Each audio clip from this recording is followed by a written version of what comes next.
Assalamualaikum warahmatullahi wabarakatuh. Jumpa lagi di Lentera Hitam.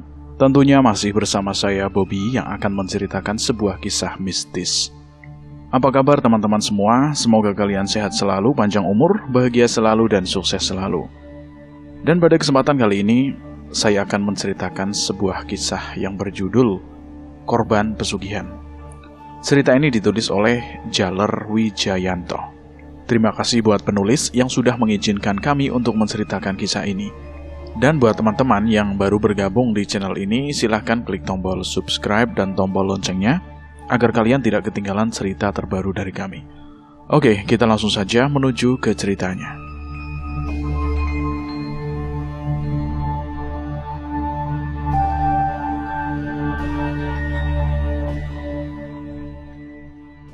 Uang tabungan yang selama bertahun-tahun dikumpulkan untuk membangun rumah impian mereka berdua.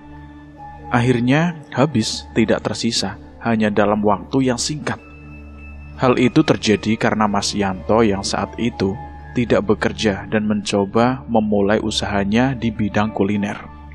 Selain mengalami masalah kesulitan ekonomi, Mas Yanto dan juga Mbak Yuni sempat mengalami kejadian-kejadian janggal yang berhubungan langsung dengan makhluk-makhluk tak kasat mata, dan bahkan hampir saja menjadi korban dari seseorang yang bersekutu dengan makhluk gaib. Setelah berkali-kali mengalami kegagalan dalam usaha yang dijalaninya, pasangan suami istri tersebut tidak menyerah. Mas Yanto dan Mbak Yuni pun mencoba peruntungan lain dengan membuka usaha dagang lainnya. Dan saat itu yang dipilihnya adalah berjualan pakaian pria dan wanita dewasa di sebuah pasar yang ada di daerah Jakarta Barat. Setelah beberapa bulan menjalani usaha tersebut, semangat pun kembali mereka dapatkan. Ketika hasil penjualan pakaian yang dari usaha yang mereka berdua jalankan itu mendapatkan keuntungan yang lumayan banyak.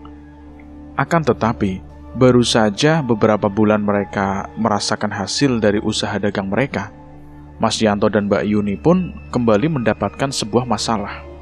Pasangan suami istri yang kala itu belum dikaruniai seorang anak, mengalami kerugian yang sangat besar karena modal usaha mereka dibawa lari oleh orang yang sudah sangat mereka percayai.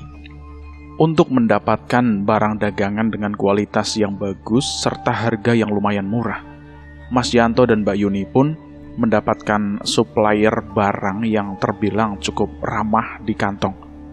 Dan setelah beberapa kali melakukan transaksi belanja dengan baik, akhirnya Mas Yanto pun tergiur dengan barang yang ditawarkan oleh seseorang supplier yang menjadi satu-satunya sumber mereka mendapatkan pakaian pria dan wanita dewasa itu. Kala itu, orang yang bernama Gunawan yang sudah 4 bulan terakhir dikenal baik oleh Mas Yanto dan juga Mbak Yuni itu, menawarkan jumlah barang berupa kaos oblong dan celana jin yang terbilang sangat murah. Walau saat itu, Gunawan menawarkan barang tersebut dengan kuantitas yang sangat banyak, tetapi memang memiliki harga di bawah pasaran distributor pada masa itu. Setelah beberapa hari merundingkan tentang usaha dagang mereka, akhirnya Mas Yanto dan Mbak Yuni pun sepakat untuk mengambil barang yang sudah beberapa hari lalu ditawarkan oleh Gunawan. Hari itu sekitar pukul 2 siang, Gunawan datang dengan mobil box berwarna hitam yang biasanya dia gunakan untuk mengantar barang. Kedatangan Gunawan saat itu ingin menunjukkan barang-barang yang ditawarkannya beberapa hari lalu. Mas Yanto yang sudah sangat percaya kepada Gunawan pun merasa sangat senang melihat barang-barang tersebut. Walau saat itu, barang yang dibawa Gunawan akan diantarkan ke pasar Kebayoran Lama terlebih dahulu. Karena langganannya di sana sudah memesan barang itu 3 hari sebelumnya. "Ini mas, barangnya seperti ini," ujar Gunawan sambil membuka pintu belakang mobil box yang digunakan oleh dirinya. "Gimana, mantap kan? Ini bukan barang biasa mas, barang mewah tapi harganya ramah," imbuh Gunawan sambil membawa beberapa kaos, baju, kemeja, dan juga celana jin dari dalam mobil box itu. "Ini barang biasanya dijual di mal-mal mas, di mall Blok M aja ngambil ke kita loh," kata Gunawan lagi yang terus berusaha meyakinkan Mas Yanto. Karena melihat barang yang dibawa oleh Gunawan itu memang barang yang memiliki kualitas tinggi. Mas Yanto dan Mbak Yuni pun semakin merasa yakin dengan penawaran Gunawan tersebut. Apa nggak bisa beli separuh, Mas? Masa iya kita harus beli barang satu box? Tanya Mas Yanto yang mencoba bernegosiasi dengan Gunawan. Wah, nggak bisa Mas Yanto. Kita ini main di partai besar. Kan sudah jelas kalau sampean hitung harga ecerannya dengan harga borongan itu selisihnya jauh, Mas. Balas Gunawan sambil memamerkan baju kemeja yang memang terlihat bagus dengan kualitas bahan yang sangat baik. Kalau sampean mau, hari ini sampean bayar, dan saya buatkan notanya. Besok siangnya barang langsung saya bawa ke sini, ujar Gunawan, sambil melipat kembali kemeja yang tadi ditunjukkannya. Barang ini langka loh, Mas. Barang ini susah nyarinya. Belum tentu nemu setahun sekali. Dek, gimana? Besok aja Mas Gunawan. Barang datang langsung kita bayar. Gimana? Sahut Mbak Yuni yang membuat Gunawan hanya tersenyum. Haha, denger nih ya Mbak. Ini kalau bukan karena kita udah kenal akrab, gak mungkin saya nawarin barang ini. Kan saya udah bilang dari awal, saya pasti bantu deh buat gedein usaha Mas Yanto dan Mbak Yuni. Saya yakin bulan depan sampean berdua langsung bisa sewa kios dengan keuntungan dari barang-barang yang sampean ambil ini. Ya sudah Mas, bayar saja. Tapi barangnya minta diantar ke rumah ya. Kamu yakin, Dek? Yakinlah, kita kan udah kenal baik sama Mas Gunawan.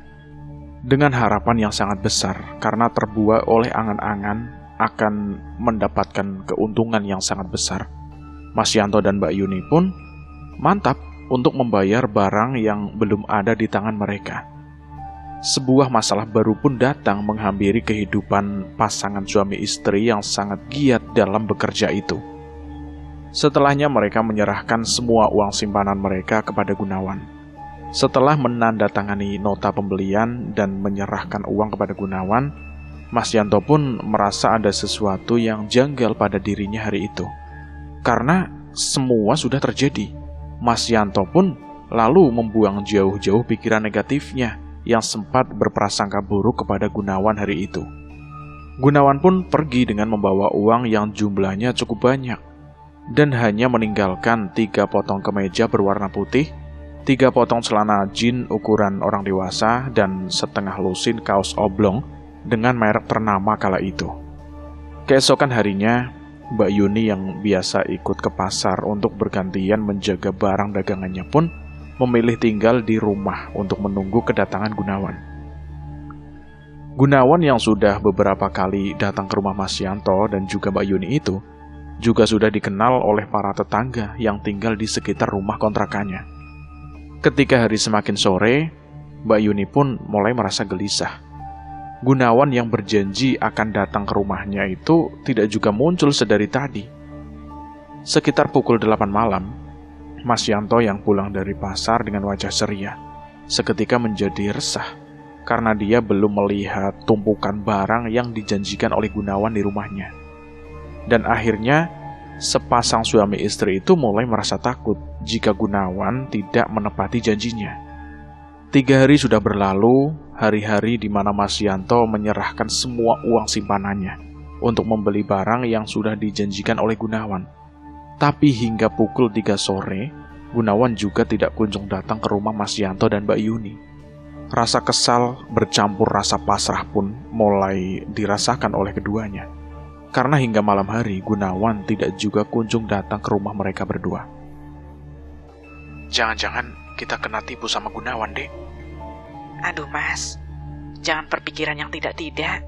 Kalau sampai itu terjadi, nasib kita gimana Mas? Kurang ajar itu Gunawan. Awas saja kalau sampai dia tidak datang. Beberapa hari kemudian, hal yang sangat ditakutkan oleh Mas Yanto dan Mbak Yuni pun terjadi. Kedatangan Gunawan yang sangat mereka nanti-nanti itu tidak pernah mereka temui. Hingga akhirnya pasangan suami istri itu memutuskan untuk berhenti berdagang. Selain sudah tidak lagi memiliki modal dan uang simpanan, hasil penjualan yang masih mereka jalani selama beberapa waktu itu tidak dapat untuk diputarkan kembali. Karena saat itu mereka hanya menggantungkan hidup dari hasil mereka berdagang. Selain untuk memenuhi kebutuhan hidup sehari-hari, Mas Yanto pun juga menggunakan uang dagangannya untuk mencari keberadaan Gunawan. Hingga akhirnya Mas Yanto dan Mbak Yuni pun menyerah dan pasrah dengan keadaan. Beruntungnya, mereka berdua tidak saling menyalahkan satu sama lain.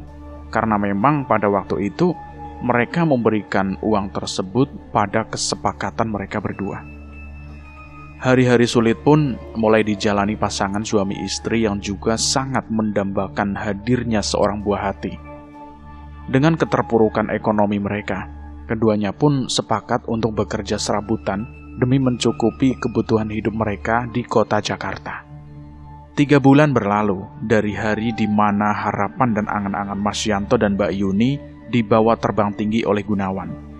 Keduanya sudah mulai kembali bangkit dan perlahan melupakan orang yang telah membuat kehidupan mereka berantakan.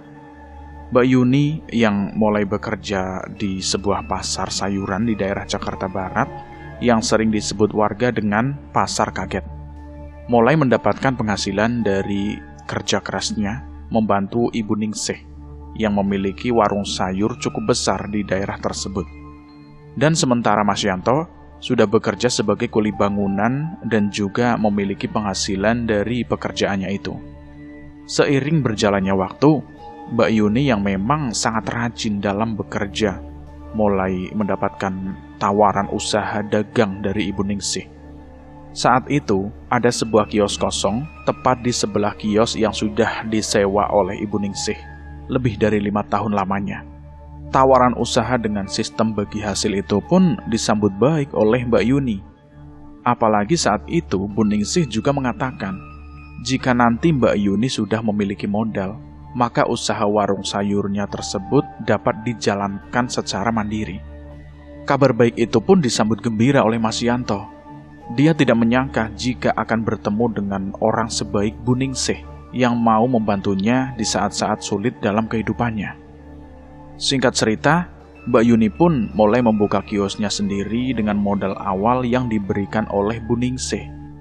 Walaupun mereka berjualan dagangan yang sama dan di tempat yang sama juga, tapi kedua warung sayur yang menjual beraneka sayuran serta bumbu-bumbu dapur dan juga bahan makanan lainnya pun selalu ramai didatangi oleh pembeli.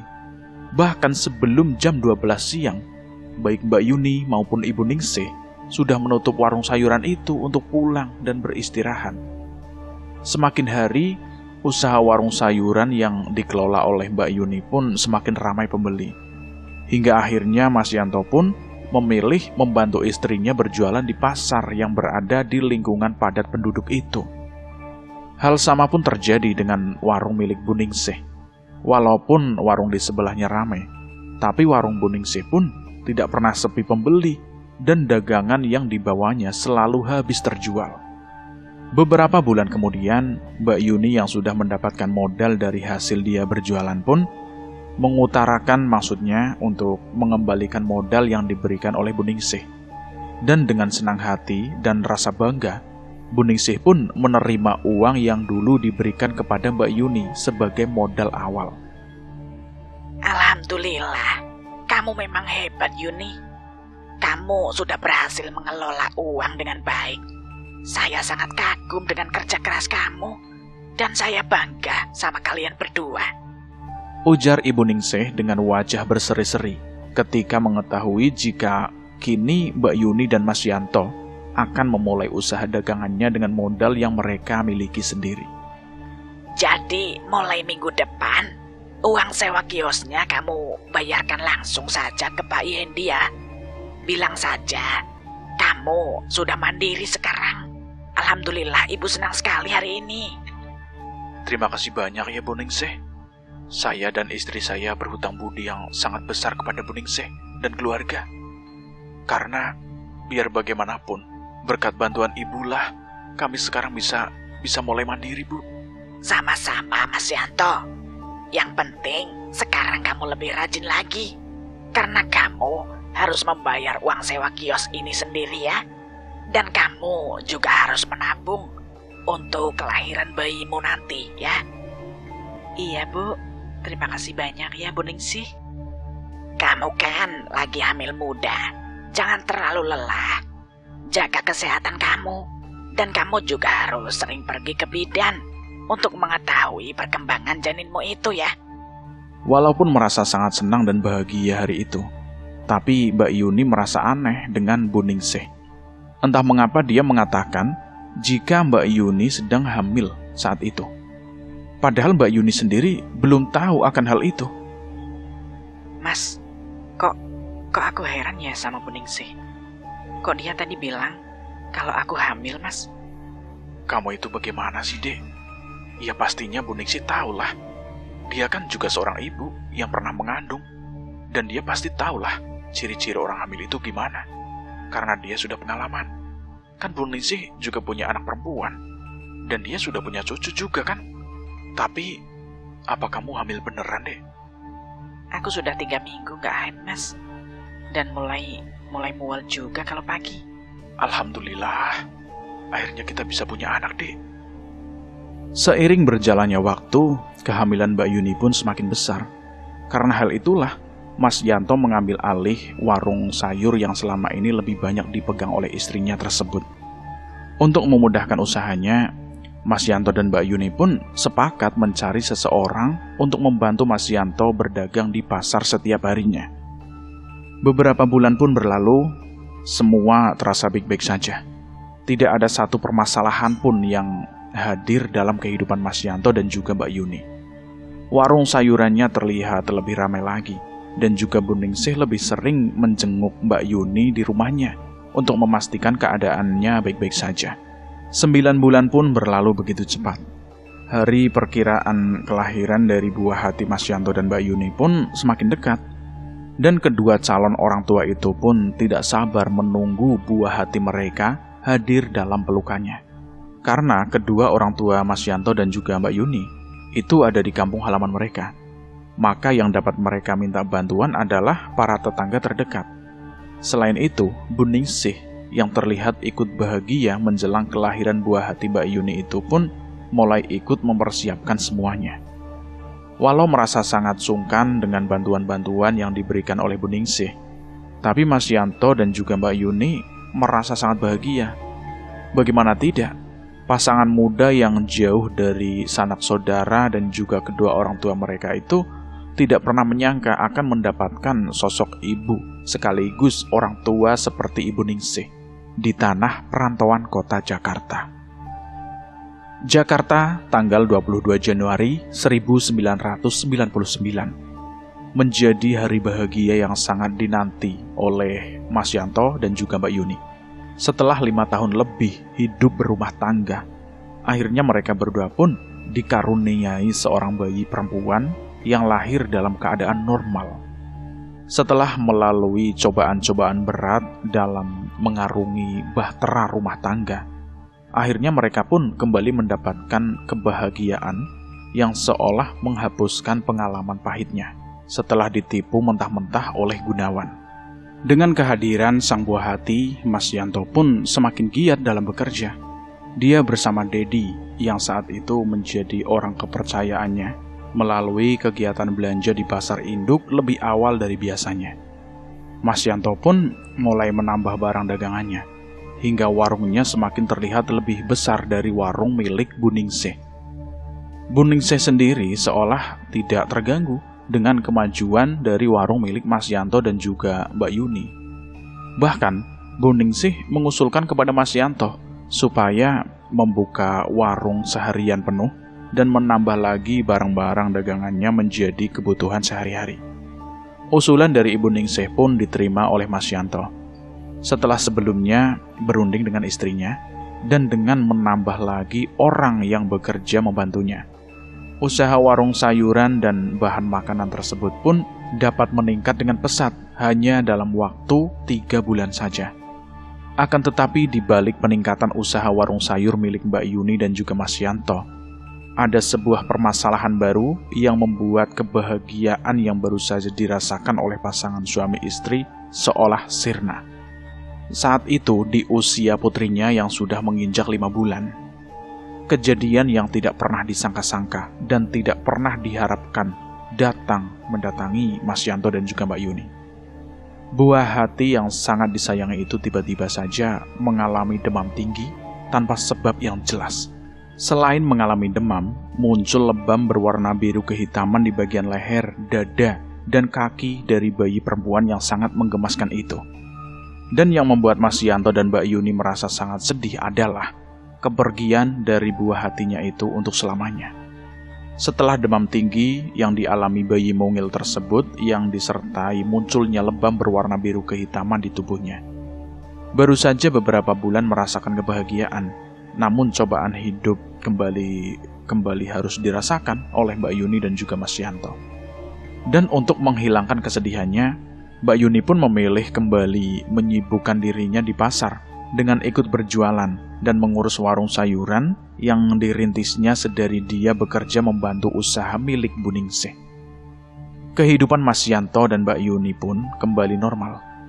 Hari-hari mereka lalui di pasar dengan bergantian menjaga warungnya. Dedi dan Desi yang masih membantu Mas Yanto serta Mbak Yuni pun terlihat semakin bersemangat dalam bekerja. Karena tidak ingin kehilangan waktu bersama, Mas Yanto pun mulai mengatur jadwal mereka untuk bergantian berada di pasar. Mas Yanto dan Dedi memulai tugas berbelanja ke pasar induk pada jam 2 pagi dan pulang pada jam 8 pagi. Lalu Mbak Yuni dan Desi datang pada pukul 6 pagi di saat-saat sedang ramai pembeli dan pulang pada pukul 3 sore. 2 bulan sudah berlalu dan kesedihan pun sudah tidak lagi tampak di wajah Mbak Yuni serta Mas Yanto. Selain itu, mereka berdua juga mendapatkan kabar gembira dari Ibu Ningsih yang selama ini sudah dianggap sebagai orang tua mereka sendiri. Kabar baik yang disampaikan oleh Bu Ningsih itu semakin membuat Mbak Yuni bersemangat dalam usahanya. Ya, kabar baik itu adalah kabar tentang Bu Ningsih yang akan membuka warung cabang di 2 pasar kaget yang juga masih berada di daerah Jakarta Barat. Hari ini kalian tidak usah buka sampai sore ya. Karena kalian harus datang ke warung baru Ibu yang ada di Jalan Hijau dan di Jalan Tinggi. Iya dong Bu, saya mau lihat warung Ibu dan saya juga akan mengikuti jejak Ibu nantinya. Ya harus dong, selama kita berusaha pasti kita bisa. Beberapa bulan kemudian, Mbak Yuni pun jatuh sakit. Awalnya Mbak Yuni hanya sekedar mengalami demam yang disertai flu dan batuk. Tapi dalam beberapa hari berikutnya, sakit yang dialami oleh istri Mas Yanto itu terlihat semakin parah. Sudah 2 minggu setelah dia jatuh sakit, Mbak Yuni pun hanya berdiam diri di rumah. Tubuhnya yang padat berisi pun perlahan-lahan terlihat semakin kurus. Dan mulai muncul lebam berwarna biru kehitaman di bagian tubuh Mbak Yuni. Selain itu, dia pun mulai mengalami kejadian-kejadian janggal yang belum pernah dialami sebelumnya. Malam itu sekitar pukul 11, Mbak Yuni bermimpi didatangi oleh Bu Ani dan seorang perempuan yang mengenakan pakaian serba hijau serta memakai banyak perhiasan emas di tubuhnya. Perempuan yang sangat cantik itu berdiri di belakang Bu Ningsih dan terus tersenyum ke arah Mbak Yuni. Sementara itu, Bu Ningsih yang biasanya terlihat ramah dan selalu tersenyum, malam itu nampak berbeda sekali. Sorot matanya tajam, dan wajahnya sangat menakutkan dengan tatapan mata yang seolah-olah dipenuhi dengan kebencian. Tapi anehnya, Mbak Yuni merasa mimpi itu seolah nyata dialaminya. Karena dalam mimpinya itu, dia juga melihat Mas Yanto yang sedang tertidur pulas tepat di sampingnya. Selain itu, Mbak Yuni pun masih merasakan sakit yang dialami di sekujur tubuhnya, sama seperti ketika dia belum tidur malam itu. Tak tak tak tak tak tak. Ada suara ketukan pintu yang tiba-tiba membuat Mbak Yuni tersadar. Tapi yang membuat perempuan muda itu kebingungan adalah posisi dia masih sama seperti tadi. Ketika Bu Ningsih dan perempuan berkebaya hijau tadi datang, bulu kuduk Mbak Yuni pun meremang ketika dia kembali mendengar suara pintu rumahnya diketuk. Dan seketika rasa takut datang menyelimutinya. Mbak Yuni pun langsung membangunkan Mas Yanto. Mas, bangun. Ada yang mengetuk pintu rumah kita, Mas. Kenapa sih, Dek? Badan kamu sakit lagi ya? Iya, Mas. Tapi bukan itu. Barusan aku mendengar ada orang mengetuk pintu rumah kita, Mas. Ya udah, aku lihat dulu ke depan ya. Dengan rasa kantuknya, Mas Yanto pun berjalan ke arah depan rumahnya untuk memeriksa siapakah yang mengetuk pintu rumahnya malam-malam begini. Dan betapa terkejutnya Mas Yanto ketika hembusan angin kencang menerpa tubuhnya sesaat setelah dia membuka pintu rumahnya. Bulu kuduk Mas Yanto pun seketika itu juga berdiri. Rasa takut pun datang hingga Mas Yanto kembali menutup pintu rumahnya rapat-rapat, lalu menguncinya. Dengan langkah yang tergesa-gesa, Mas Yanto kembali ke dalam kamarnya dan mengatakan kepada istrinya jika tidak ada siapa-siapa di luar sana. Karena waktu semakin malam dan Mas Yanto harus pergi ke pasar induk pada pukul 2 nanti. Akhirnya Mas Yanto pun kembali tertidur pulas, meninggalkan Mbak Yuni yang tidak dapat memejamkan kedua matanya karena rasa nyeri di sekujur tubuhnya. Ketika Mas Yanto sudah kembali tertidur lelap, Mbak Yuni pun kembali mengalami kejadian janggal. Suara ketukan pintu yang terdengar bersama suara Bu Ningsih memanggil namanya mulai terdengar dengan jelas di telinganya. Saat itu, sebenarnya Mbak Yuni ingin membangunkan kembali Mas Yanto. Tapi melihat lelah dan ngantuk di wajah suaminya itu, dia pun memilih untuk membukakan pintu rumahnya. Baru saja Mbak Yuni berjalan keluar dari dalam kamarnya, tiba-tiba dia mencium wangi bunga melati yang sangat menyengat. Bersamaan dengan itu, terdengar kembali suara Bu Ningsih yang dengan jelas memanggil namanya dan memintanya untuk membukakan pintu rumahnya. Walau seluruh tubuhnya terasa sangat nyeri dan sakit, tapi perlahan-lahan Mbak Yuni memaksa kakinya untuk melangkah, karena suara Bu Ningsih yang sedari tadi terus saja memanggilnya. Walau diselimuti rasa takut di hatinya, tapi Mbak Yuni itu terus melangkah dengan satu tangan yang bertumpu pada dinding rumahnya.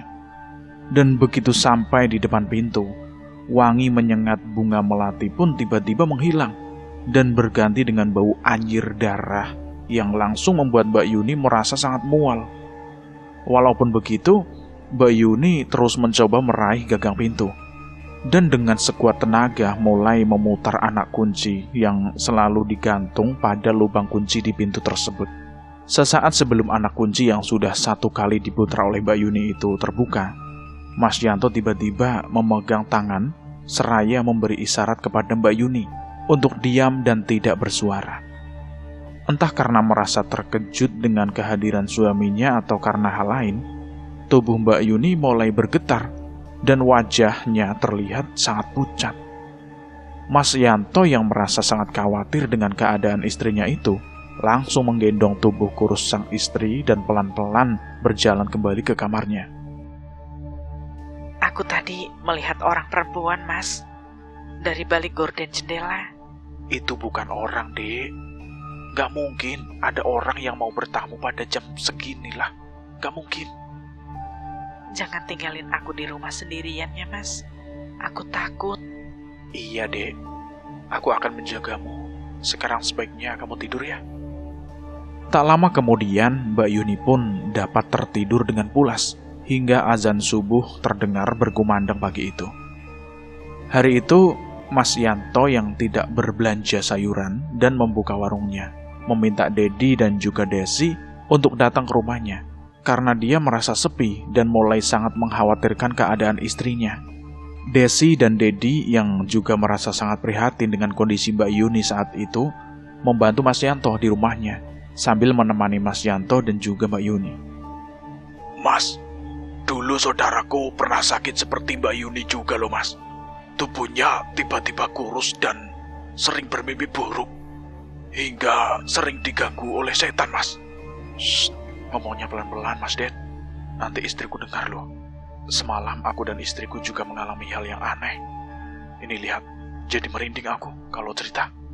Mas Yanto mimpi apa mengalaminya langsung? aku mengalaminya langsung, Mas. Semalam, saya juga dapat mimpi yang aneh banget loh, Mas. Saya mimpi melihat perempuan cantik dengan baju hijau. Bajunya itu kayak orang Sunda atau orang Jawa begitu pokoknya, Mas. Tapi perempuan itu punya 2 taring tajam dan matanya terlihat bersinar merah, Mas. Dia ada di dalam warung kita loh, sambil terus memandang ke arah Mas Yanto dan Mbak Yuni, di tempat Mas Yanto dan Mbak Yuni biasa berada saat di warung itu loh, Mas. Dedi menceritakan perihal mimpi yang dialaminya semalam. Dari dalam kamar, Desi pun menyambung apa yang baru saja diceritakan oleh Dedi. Desi yang tadi berada di dalam kamar Mbak Yuni pun langsung keluar ketika mendengar apa yang Dedi dan Mas Yanto katakan tadi. Kok mimpi kita sama, Mas Ded? Semalam aku juga mimpi melihat perempuan cantik dengan kebaya hijau dan memakai banyak emas di leher dan juga kedua tangannya. Lah, kok bisa sama begitu ya? Apa jangan-jangan ada yang gak suka sama usaha warung kita ya? Mending Mas Yanto cari orang pintar aja, Mas. Kamu ada kenalan gak, Mas Dedi? Kalau ada, tolong antar saya ke rumah Ustadz atau kiai gitulah. Ada, Mas, ada. Yang kenal si kakak saya. Sekarang saya coba tanya ke kakak saya dulu ya. Di mana rumah Pak Ustadz itu? Iya, Mas Den, tolong ya. Sebelumnya terima kasih loh, Mas. Maaf, saya jadi ngerepotin kamu. Desi. Iya, Mas. Kamu tolong temani istriku dulu ya. Nanti kalau Dedi sudah dapat alamatnya Pak Ustadz, saya mau langsung ke sana. Iya, Mas, tenang saja. Tapi saya izin belanja dulu ya. Mau bikin makanan buat Mbak Yuni, sama mau masak buat Mas Yanto juga. Sekitar pukul 1 siang, Dedi pun kembali datang ke rumah Mas Yanto dengan membawa kabar baik. Dedi mengabarkan jika dia sudah mendapatkan alamat Ustadz tersebut. Dan sehabis asar nanti, Mas Yanto langsung diajak ke rumah Ustadz itu. Sebenarnya, jarak rumah Ustadz yang dimaksud oleh Dedi tidaklah terlalu jauh dari rumah Mas Yanto. Hanya sekitar 20 menit perjalanan menggunakan sepeda motor. Setelah meminta izin kepada Mbak Yuni, Mas Yanto dan Dedi pun langsung beranjak menuju ke rumah seorang ustadz yang bernama Amin Alim dan biasa dipanggil dengan panggilan Ustadz Amin. Orang asli daerah setempat itu memang sudah dikenal biasa mengobati orang yang mengalami gangguan-gangguan non-medis atau penyakit yang disebabkan oleh makhluk gaib.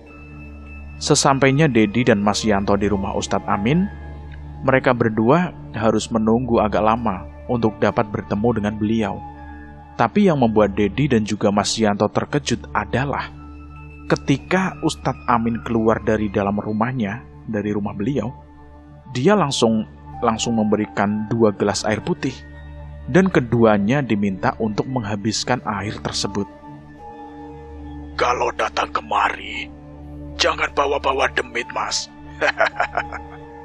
Ujar Ustadz Amin sambil tertawa lalu mengulurkan tangan sambil menyalami Dedi dan Mas Yanto. Mendengar apa yang disampaikan oleh Ustadz Amin, Mas Yanto pun sangat terkejut tentunya. Dia tidak menyangka jika dirinya sedang mengalami gangguan dari makhluk tak kasat mata. Setelah menyalami Mas Yanto dan juga Dedi, Ustadz Amin pun kembali masuk ke dalam rumahnya. Dan tidak lama kemudian, Ustadz Amin memberikan air putih dalam plastik bening kepada Mas Yanto dan memintanya pulang untuk memberikan air tersebut kepada istrinya. Sementara itu, Dedi diminta untuk tetap tinggal untuk mengantar Ustadz Amin ke rumah Mas Yanto setelah waktu maghrib nanti. Ini air, diminumin ke bini elu ya. Sisain dikit buat ngebasuh muka sampai kepala, tangan sama kaki, sama bagian punggungnya. Iya Pak Ustadz. Tapi bagaimana Pak Ustadz bisa tahu kalau saya datang ke sini buat minta bantuan ke Pak Ustadz? Ceritanya panjang. Entar malam saya ceritain dah. Yang penting sekarang elu pulang dulu dah. Kasihan bini elu ya. Iya Pak Ustadz. Saya permisi dulu. Yanto pun langsung berpamitan untuk pulang. Sesampainya di rumah, Mas Yanto pun langsung memberikan air yang diberikan oleh Ustadz Amin itu. Setelah memindahkannya ke dalam botol plastik, Mas Yanto pun langsung meminumkannya kepada Mbak Yuni. Lalu membasuhkan air tersebut ke bagian wajah, kepala, punggung, kaki, tangan. Dingin, Mas. Ujar Mbak Yuni yang kembali merebahkan tubuhnya dan meminta Mas Yanto menyelimutinya. Sabar ya, Dek. Sebentar lagi Pak Ustadz mau datang ke rumah ini. Perempuan muda yang masih berusia sekitar 27 tahun itu terlihat sangat lemah dengan tubuh yang sangat kurus sekali. Wajahnya yang selalu terlihat ceria, kini nampak murung dan juga pucat. Semangat hidup yang terus ditunjukkannya perlahan-lahan padam karena penyakit aneh yang kini dialaminya itu. Sekitar 15 menit berlalu, tubuh Mbak Yuni pun mulai menggigil kedinginan. Mas Yanto dan Desi yang berada di dalam kamar itu, yang menemani Mbak Yuni, itu merasa sangat khawatir dengan kondisinya tersebut. Sudah berlapis-lapis selimut yang digunakan oleh Mbak Yuni, tapi dia masih merasa sangat kedinginan, dan tubuhnya kembali merasa nyeri dan sakit seperti tertusuk-tusuk. Menjelang waktu maghrib, perlahan tapi pasti, keadaan Mbak Yuni pun membaik. Keringat mulai keluar dari dalam tubuhnya dan membasahi pakaian yang dikenakannya. Rasa nyeri dan sakit yang menusuk-nusuk tadi mulai menghilang dan Mbak Yuni pun dapat tertidur dengan sangat lelap. Sementara itu, Dedi yang masih berada di rumah Pak Ustadz Amin, dia pun mulai merasa pusing dan mual. Tak lama kemudian, Ustadz Amin pun menarik energi gelap yang ada di dalam tubuh Dedi dan menangkap sosok makhluk gaib yang hampir saja menyakitinya. Entah apa yang dilakukan oleh Ustadz Amin kepada Dedi di belakang tubuhnya. Tapi setelah selesai mengusap-usap dan menepuk-nepuk punggungnya, Dedi pun lalu diberi botol air mineral kosong dan diminta untuk memegangnya. Pegang ini ya, terus lihat baik-baik apa isinya. Iya Pak Ustadz. Iya. Kelihatan gak Mas Dedi? Kosong Pak Ustadz, gak ada isinya. Baca Al-Fatihah dalam hati. Ustadz Amin mulai mengusap bagian atas kepalanya hingga bagian wajahnya. Tak lama kemudian, Dedi pun melempar botol air mineral yang tadi dipegangnya itu, sambil melompat karena terkejut dia. Dedi pun lalu menutup wajahnya dan berlindung di bagian belakang tubuh dari Ustadz Amin. La ilaha illallah. Lu ngapain sih, Dedi? Kok cingkrakan begitu? Itu Pak Ustadz, itu ada genderuwo di dalam botol. Genderuwo di dalam botol lu takutin. Giliran tadi ada di badan lu kagak takut. Hah, Dedi. Oh, yang bener Pak Ustadz, masa ada genderuwo di badan saya sih Pak? Mending sekarang lu pulang dulu dah. Entar abis maghrib lu kemari lagi ya. Anterin gue ke rumah mas-mas Jawa tadi ya. Sebelum azan Isya berkumandang, Dedi dan Ustadz Amin pun sampai di rumah Mas Yanto. Udara sejuk yang terasa di rumah itu pun perlahan-lahan berubah menjadi panas setelah Ustadz Amin berada di rumah itu. Astagfirullahaladzim, ganas juga nih ular katut, ujar Ustadz Amin yang terus mengedarkan pandangan matanya ke sekeliling ruangan tempatnya berada.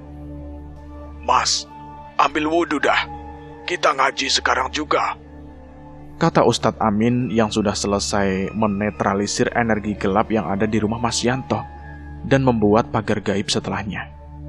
Sekitar pukul 8 malam setelah selesai mengaji bersama, Mas Yanto, Dedi, dan juga Mbak Yuni mulai merasakan rumah Mas Yanto kembali sejuk. Hawa panas yang sedari tadi mengurung tempat itu menghilang dengan sendirinya setelah ayat-ayat suci Al-Quran dibacakan di rumah itu. Abis ini kita ke warung ya. Yang ganggu bini elu udah balik lagi ke warung sekarang. Emang ada yang sirik sama usaha Mas Yanto Pak Ustadz? Gimana ya? Bukan sirik atau iri sih, tapi bisa dibilang ada yang memanfaatkan kelemahan dari Mas Yanto sama istrinya. Maaf Pak Ustadz, maksudnya bagaimana ya? Kok bisa memanfaatkan? Bukannya orang itu kesal atau marah karena usaha saya sedang maju? Intinya, ada yang menggunakan penglaris yang sangat ampuh. Dan orang yang mencari penglarisan itu memang berniat menumbalkan istri Mas Yanto sama orang yang ikut bantu-bantu kerja di warung. Kok bisa gitu sih Pak Ustadz? Kan yang pakai penglaris bukan saya. Kenapa istri saya yang mau ditumbalkan, Pak? Sebenarnya sih bukan cuma bini lu, tapi anak lu juga kena. Jadi, anak lu yang masih bayi memang udah diambil buat tumbal, Mas. Mas Yanto sangat terkejut bagaikan tersambar petir malam itu setelah mendengar apa yang dikatakan oleh Ustadz Amin. Tapi insya Allah nanti Sukma anak elu bakal bebas lagi, Mas. Tapi orang itu yang bakalan gantiin anak lu jadi tumbalnya. Sekarang mendingan bawa dah bini elu ke dokter biar dapat perawatan yang layak. Lemes banget itu kelihatannya. Ustadz Amin menyarankan sambil memandang ke arah Mbak Yuni yang memang sedang terbaring lemah ditemani oleh Desi. Iya Pak Ustadz. Terus Pak Ustadz ke warungnya sama siapa? Kan ada Bang Dedi. Biar saya sama dia yang beresin masalah warung. Yang penting saya bisa masuk ke dalam warungnya ya. Malam itu juga Mas Yanto pun mencari taksi untuk membawa Mbak Yuni ke rumah sakit terdekat yang ada di daerah Permata Hijau. Sementara itu, Ustadz Amin langsung diantar oleh Dedi ke warung milik Mas Yanto dan Mbak Yuni di sebuah gang yang sering disebut dengan Pasar Kaget. Menurut cerita Dedi, malam itu adalah malam yang tidak mungkin dapat dilupakannya. Bagaimana tidak? Dedi yang belum pernah melihat makhluk-makhluk astral yang tak kasat mata itu, dia harus dibuat gemetar ketakutan karena penampakan-penampakan dari sosok-sosok makhluk gaib tersebut. Dengan memutar tasbih yang ada di tangan kanannya, Ustadz Amin terlihat terus membaca ayat-ayat suci Al-Quran untuk mengusir jin-jin penglaris yang ada di warung milik Mas Yanto dan juga Bu Ningsih. Dengan penuh keyakinan, Ustadz Amin pun mulai menyerang sosok-sosok makhluk yang ternyata membuat dagangan di warung Mbak Yuni atau Mas Yanto itu dan juga Ibu Ningsih selalu ramai didatangi oleh pembeli. Setelah terus menyerang dan berusaha mengusir makhluk tersebut, Ustadz Amin yang sudah bermandikan keringat itu akhirnya keluar dari dalam warung seraya mengucapkan syukur dan meminta butung atau menutup kembali warung tersebut. Alhamdulillah Dedi. Jin-jin perewangan itu mau pergi juga dari warung ini, ujar Ustadz Amin sambil mengusap keringat di wajahnya dengan sapu tangan yang diambil dari saku celananya. Saya masih bingung Pak Ustadz. Yang melakukan pesugihan itu siapa sih sebenarnya? Apa iya Mas Yanto nyari penglaris ke dukun? Orang istrinya sakit aja dia kebingungan kok. Udah. Ntar aja gua ceritain di rumah gua sambil ngopi ya. Kalau di sini gua takut ada jin yang menempel ke badan lu. Oh, jangan gitu Pak Ustadz. Saya jadi takut. Sesampainya Dedi di rumah Ustadz Amin, beliau pun mulai menceritakan apa yang sebenarnya terjadi dengan Mas Yanto dan istrinya. Jadi ternyata, sewaktu Mbak Yuni bekerja membantu Bu Ningsih berjualan di pasar, warung milik Bu Ningsih itu belumlah ramai dan besar. Tapi setelah beberapa bulan, warung Bu Ningsih pun mulai ramai pembeli. Hal itu dikarenakan penglaris yang diberikan oleh seseorang kepada Bu Ningsih dengan syarat-syarat tertentu. Dan syarat itu tentunya adalah tumbal dari nyawa seseorang. Karena tidak ingin mengorbankan keluarganya, Maka Buningsih pun memberikan modal kepada Mbak Yuni dan memintanya untuk mengelola warung sendiri tepat di sebelah warung milik Buningsih. Atas kesepakatan yang dibuat Buningsih dengan seseorang dukun pemberi penglaris itu, maka Buningsih pun berniat untuk menumbalkan Mbak Yuni. Setelah kesepakatan tercapai, Mbak Yuni pun mulai membuka warung miliknya sendiri dengan modal yang didapatnya dari hasil bekerja sama dengan Buningsih. Setelah usaha dagang Buningsih dan juga Mbak Yuni semakin ramai dan laris manis setiap harinya, bersamaan dengan itu, Mbak Yuni pun mengandung dan melahirkan bayi perempuan. Dan entah mengapa, bayi perempuan lucu itulah yang lebih dulu dijadikan tumbal untuk menggantikan Mbak Yuni yang sebelumnya telah dipilih oleh Buningsih. Hal itu dapat dibuktikan dengan bukanya warung baru di dua tempat berbeda setelah kematian bayi perempuan yang tidak lain dan tidak bukan adalah anak dari Mbak Yuni dan juga Mas Yanto. Seiring berjalannya waktu, perjanjian yang sedari awal dibuat pun kembali berjalan. Dan hal itulah yang membuat Mbak Yuni jatuh sakit, hingga perlahan-lahan tubuhnya pun habis menjadi kurus kering. Astagfirullahaladzim, saya benar-benar gak nyangka Pak Ustadz. Ya, begitulah kira-kira. Untungnya belum terlambat. Kalau istrinya Mas Yanto lewat, lu dah yang nyusul dia selanjutnya.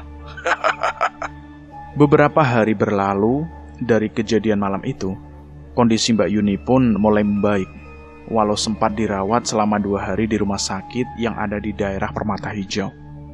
Perlahan tapi pasti, kesehatan Mbak Yuni pun semakin membaik. Setelah dapat kembali beraktivitas, Mbak Yuni pun mengajak Mas Yanto untuk bersilaturahmi ke rumah Ustadz Amin.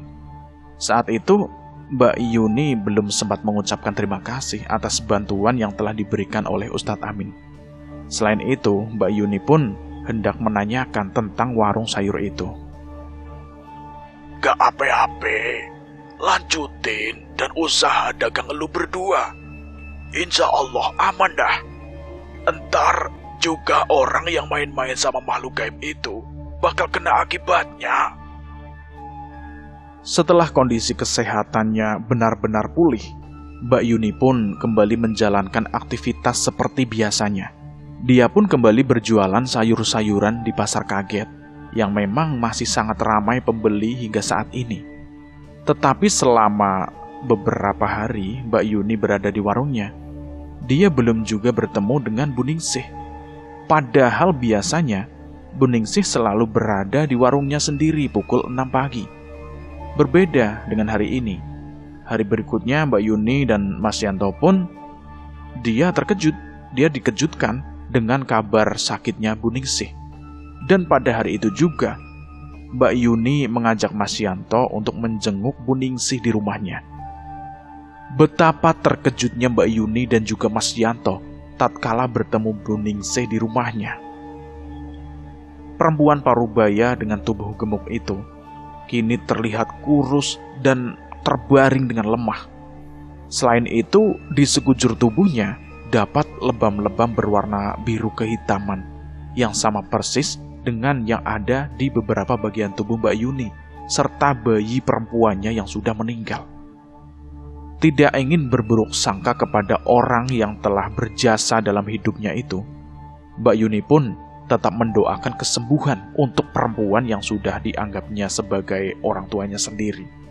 Akan tetapi, tidak sampai 1 minggu dari kedatangan Mbak Yuni dan Mas Yanto ke rumah Buningsih, kabar duka pun datang menghampiri pasangan suami istri yang masih berjualan di Pasar Kaget pagi itu.